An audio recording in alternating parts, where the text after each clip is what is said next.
but for some who have depression and anxiety, they take it upon themselves to self-medicate with drugs and alcohol. And for some, this self-medication turns into a full-blown addiction, which is where Annie and I found ourselves with Cam his freshman year in college in Florida.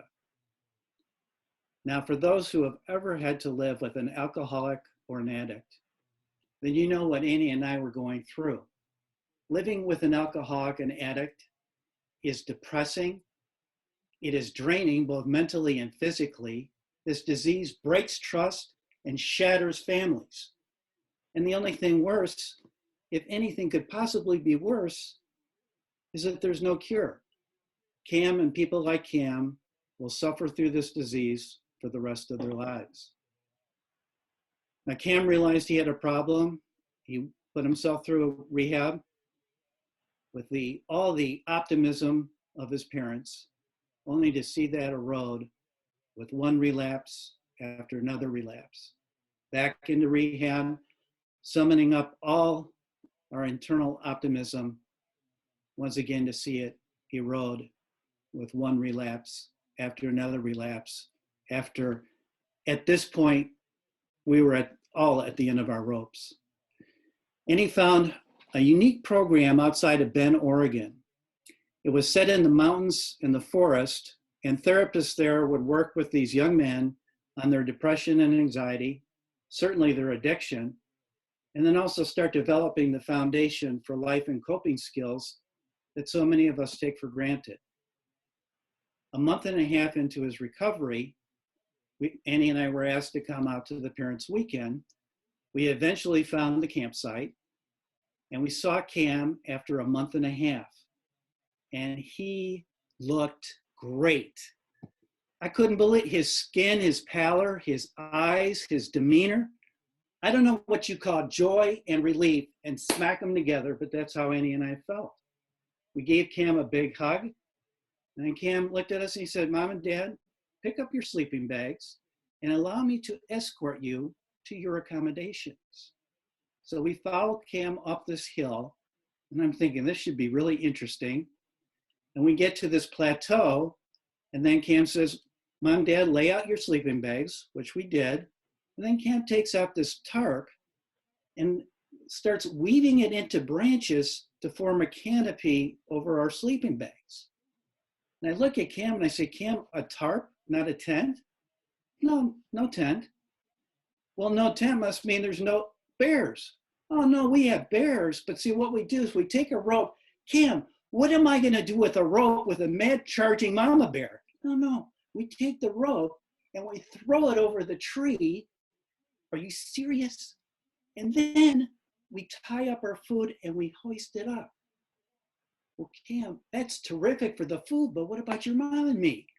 "Dad, don't worry about it. Now follow me because I've got to show you something really cool." So Annie and I followed Cam down the hill to the campsite, and then Cam comes up with this contraption, the strangest thing I ever did see. He's got this rock, and in the rock, there's a little indentation. And with the indentation, he's got this stick that he puts in so it can twirl. At the end of the stick, which they've sharpened with a knife, is a tip. They take another rock, which they have hollowed out. How they hollowed it out, I have no idea. And they put the tip into the rock bowl. Then Cam, with a strap, goes 1, 2, 3. And there's a hot ember at the tip. Cam then puts dead grasses and dead leaves into the rock bowl, and with the hot ember starts the fire, takes the contents of the rock bowl, throws it on the kindling wood, and that's how they start their campfire. Am I the only one that thinks this is cool? I said, "Cam, let me try this." So I grabbed the rock with the little indentation, put the stick there, twirled it, put the tip into the rock bowl, and with the leather strap, 1, 2, 3. Well, there was no hot ember. Okay, I'll put a little more enthusiasm into this. So I take the rock, a little indentation, the tip into the rock bowl. Here we go. 1, 2, 3. There's still no hot ember. And then I look around and I see Cam's colleagues and his therapist gathering around me. as though I was this evening's entertainment. But I didn't care because I was going to figure this thing out. So I took this rock, jammed this stick up into the twirly, twirly, twirly, put the tip down, and this time I'm going for the fire. 1, 2, 3, 4, 5. And still no hot ember. And I take the stick, I say, Kim, this stick has been used up. And at that point, everyone's cracking up. None more joyous than my son.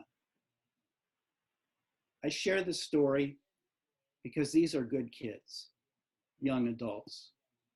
They are battling with mental health challenges, but they're courageous enough to seek help. Their brains have been hijacked with drugs and alcohol, and after a month and a half, their personalities are coming back. They're intelligent, they're interesting, they're funny, they're fun to be around. But we can't yank them out of this bubble environment, bring them back home and think they're going to succeed, because they won't. They're on the first segment of their journey, and the first segment is to get clean and sober. The second segment is where the rubber meets the road. That's where they'll go to another facility, 6 to 8 young men living into a transitional housing. They'll continue working with their therapists on their depression and anxiety, certainly their addiction, and they'll further develop those life and coping skills, again, that so many of us take for granted. And they further develop it because now they will be responsible to getting either a job or going to school. And all the accountabilities and responsibilities that go along with that. Now, they're not going to just throw them out there. They're going to help and support them, but they're still accountable and responsible. 5 months into Cam's recovery, Annie and I are again requested to come out to Parents Weekend. We get to the facility, which was in Southern California, and once again, we see Cam and he looks great. Joy and relief right back together. We give Cam a big hug, and at this point, Cam wanted to come home for Christmas. Well, what parent doesn't want their child home for Christmas? I said, okay, Cam, you've made great progress in these 5 months, and we want to reestablish the trust. You present your case to your therapist, and we'll support you. So Cam set up a meeting with his therapist, laid out his case, very logical, and you could have heard a pin drop.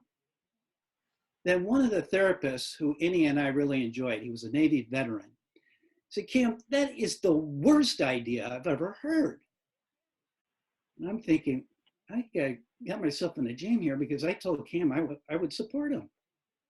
And then he continued, the reason why it's a bad idea is because during the holidays, particularly Christmas, there is so much stress and anxiety that this just triggers relapses immediately. Well, that made sense to Annie and me. Reluctantly, it made sense to Cam. However, we can't keep our kids in a bubble for the rest of their lives. First off, unless you're a hedge fund manager, nobody can afford it. And secondly, we got to continually bring our kids up through the process so that by the time they end up in the community that they're going to work and live in, they have every opportunity to become successful. So we agreed Cam would not come home over Christmas, but rather he would come home mid-January. January 10th, I picked up Cam at the Detroit Metro Airport. Not sure which Cam was going to show up. Cam's over 21. He had 5 hours of newfound freedom. And let me tell you through experience, relapses love newfound freedom. However, when I saw him at the luggage area, I gave him a big hug and he was fine. We got home, it was pretty late, so we went to bed. The next morning, had a late breakfast, and Cam shared with Annie and I that he would like to go see 2 of his friends that he's known since grade school. Good kids, well, they're young adults, but I call them kids. We knew them, and we also knew their parents. Okay, Cam, we want to reestablish the trust here, but we want you home by 6 p.m. because we're going to have dinner together.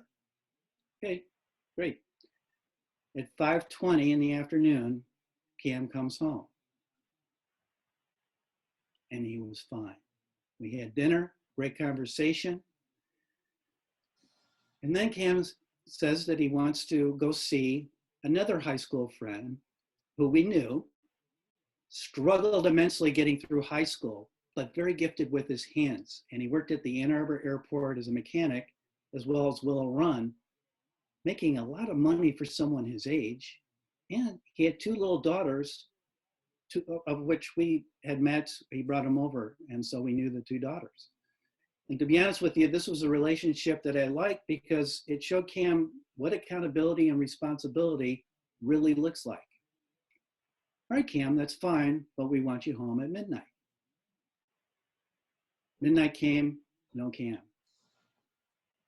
At 12:10, we started calling him, leaving him text messages, no response. At 12:30, Cam came home. I can tell in a nanosecond if there's a problem just by the way he walks or talks, and I could not discern any problem. So Cam, we'll talk about this in the morning, and let's go over to Liberty. We'll shoot some baskets, lift weights, do something physical. Let's plan on like 10 o'clock in the morning. Okay, Dad. Well, the next morning I'm doing some work, responding to emails, getting sucked into them. It's 10 after 10. Oh my gosh, I'm sure that's never happened to anyone here. I shoved on the laptop, raced up the basement steps, yelling, Cam, raced up the steps to his room. Cam, come on, let's go shoot some baskets. And as I get to the doorway, I look in and he's sound asleep, just like high school. I can remember going up the stairs, Cam, come on, you got to go to school, wake up. And then he would jump up and scare the bejeebies out of me. It's his sense of humor. However, as I got halfway through, it just seemed something wasn't right. And then when I got closer, his pillow was straight up and pasted to his face.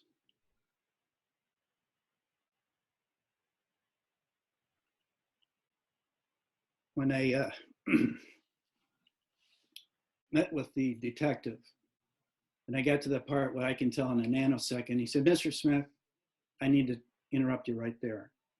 This is what I do, and there are times I can't even tell if our kids are on something. In fact, we have evidence and proof that Cam did purchase heroin, and the autopsy revealed that Cam died of an overdose. Not so much the heroin, but what was laced and spiked that many of our kids, including Cam, don't realize, and that was fentanyl. And that really is what killed him.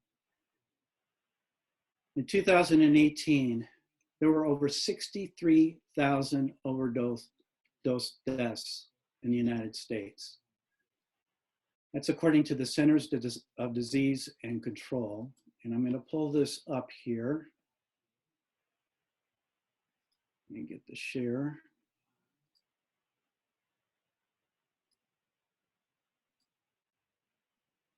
Hopefully you can all see that.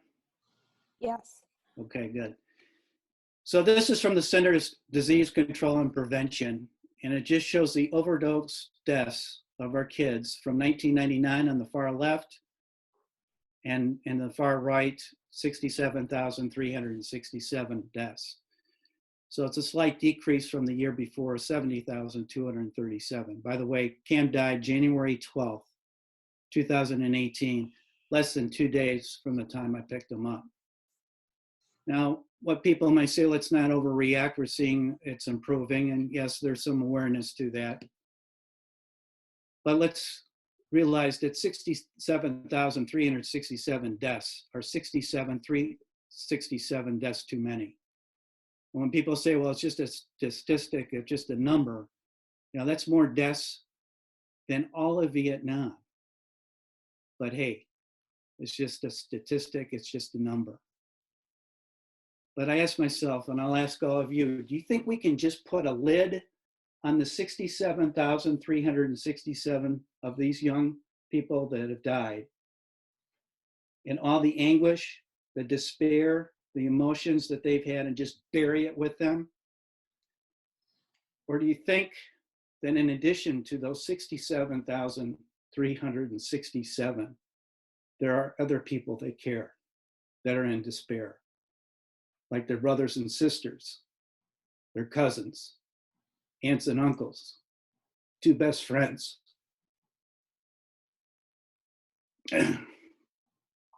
Let alone the parents. My God, if you add all those people up, the multiplying effect would splinter and shatter this lid to millions of people. So when people tell me, well, it's just a statistic, it's just a number, this is what a statistic and number looks like to us. At Cam's memorial service, Reverend Melissa Ann Rogers said that there are no answers to the why questions. Why didn't we see this? Why didn't we do that? Why? And that is very true. I wish I'd taken her advice, because for a year we spent our time in despair and depression and desolation. But living your life in despair, depression, and desolation, it's not living. So I reached out. Actually, this individual reached out to me and I reached back. He's the past district governor of Rotary, Barry Fraser. And Barry Fraser was putting together a mental health initiative with a group of people. And as we started to figure out what we were going to do, the team and the committee evolved and kept evolving to one point where we sat down with the group and we said, well, how can we make an impact? How can we bring up mental health awareness so that it's on par with physical health? Because mental health, it's not a choice, it's a disease, it's an illness. So what great big thing can we do? Because I've gone to other mental health organizations, met with them, talked with them, and they're well run. But this one will do this, and this one will do this. Is there a way we can collaborate to really make an impact? And the group of us said, you know, we're here in Ann Arbor. We've got incredible hospital systems. We've got the university here, and we've got the big house stadium. So one of the people that was on the committee said, well, why don't we do an Ann Arbor Marathon so that it's solely dedicated to mental health? And I looked at her and I said, can you do that? And you all are going to love this. She looked me right in the eye and said, I'm the president and CEO. Of course we can do this. So guess what? We are going to do an Ann Arbor Marathon in a year from now, solely dedicated to mental health in all the mental health organizations. Just to put things in context, last year, there were over 2,500 participants in the race. Now, the good thing here for people that don't run marathons is that we can walk as well. So there'll be sections for the full marathon, the half marathon, and for people like me who will do the walk. It's in 2021, so that gives us plenty of time to organize, and hopefully by then, COVID-19 will be done. We can only hope. So that's the big thing, is that we'll have runners and walkers. In addition, the mental health organizations, if they want to participate, we'll organize them with that. $3 of the registration fee will go to the mental health organizations that participate. Should mention that the day before the race, there is an expo where the mental health organizations can share their information. We're also going to have big name speakers there. Over 2,000 people attended last year. We'll also have opportunity to place our on Facebook, where we can raise money that way through our friends, our family, and all our social media friends. So that's one opportunity. And then the collaboration with Toastmasters. And I wanted to share this because as I've reached out to many organizations, Toastmasters has really been very helpful. Toastmasters is a communication and leadership organization, and Sadhna Alangar, who's on this call, has agreed to help me. She is developing a high-performance leadership group that will collaborate with us. What I like about Toastmasters, as well as Rotary is our emphasis on youth. With Rotary, we have high school clubs called Interact and college clubs called Rotary. With Toastmasters, they have clubs in colleges and they provide youth leadership programs at high school. So we will do a major coordinated effort with our youth. And I see this as a multi-generational event, not only for the youth, but for those who have years of experience. And finally, I will just share that we also have a newsletter. And this newsletter provides mental health resources on seminars, presentations, information that is very beneficial. And just to give you an idea of some of the resources that we pull from, the Families Against Narcotics, American Foundation for Suicide Prevention, National Alliance for Mental Illness, and A Better Way, which is helping newly released prisoners acclimate back into their communities, as well as other mental health organizations. So I don't want to make this confusing. I don't want you to, okay, well, how do I find information? Go to this web page or this website. I make it real simple. If you want to support and help us, which I hope you do, if you want to volunteer, passing out water, organizing, we would love to have you volunteer. And if you want just to participate as a mental health organization, there's only one email you need to know. That's it right here. I know this guy. He's fantastic. He will get back to you and he will make sure that you will help us in supporting us, participating and engaging in this huge event. Why am I doing this? Why are we doing this? So that the people that we care most about and we would do anything for, their voices will continue to be heard. Madam President Rosemarie, if there's time for questions, I'll certainly take questions. Otherwise, I can stay afterwards and follow up with people. Collyer, thank you so much. Namaste. Yes, so proud to have you in the club and for this initiative. We are open on the floor for a question. You'll have to unmute or I have chat open